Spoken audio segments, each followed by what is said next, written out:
വൈകിട്ട് 4 മണിയോടെ സുന്ദരയ്യർ റോഡിലെ അജന്ത ലൈനിലാണ് സംഭവം. വീടിന്റെ മുറ്റമടിക്കുന്നതിനിടെയാണ് വീട്ടുജോലിക്കാരിയായ കണ്ണിയംപുറം സ്വദേശിയുടെ മാല പിടിച്ചുപറിച്ചത്.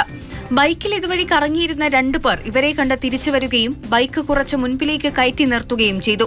ശേഷം ഒരാൾ ഇറങ്ങി വന്ന് മാല പൊട്ടിച്ച് ബൈക്കിൽ കയറി രക്ഷപ്പെടുകയായിരുന്നു. ഇരുവരും ഹെൽമറ്റ് ധരിച്ചിരുന്നു. വയോധികയുടെ പരാതിയിൽ പോലീസ് കേസെടുത്ത് അന്വേഷണം തുടങ്ങി. മോഷണത്തിന്റെ ദൃശ്യങ്ങൾ സമീപത്തെ CCTV ക്യാമറയിൽ പതിഞ്ഞിട്ടുണ്ട്. ഇതും സമീപത്തെ ക്യാമറകളും പരിശോധിച്ചാണ് അന്വേഷണം. ഒറ്റപ്പാലത്തെ പിടിച്ചുപറിക്ക് ശേഷം ഇവർ ചെർപ്പുളശ്ശേരി റോഡിലൂടെയാണ് രക്ഷപ്പെട്ടത് എന്ന ദൃശ്യങ്ങളും പോലീസിന് ലഭിച്ചിട്ടുണ്ട്. എന്നാൽ നഷ്ടമായത് മുക്കുപണ്ടമാണെന്ന് പോലീസ് പറഞ്ഞു. തൃശൂർ വടക്കഞ്ചേരിയിൽ 2.5 പവൻ തൂക്കമുള്ള സ്വർണം കവർന്ന ശേഷമാണ് ഇവർ ഒറ്റപ്പാലത്തെത്തിയത്.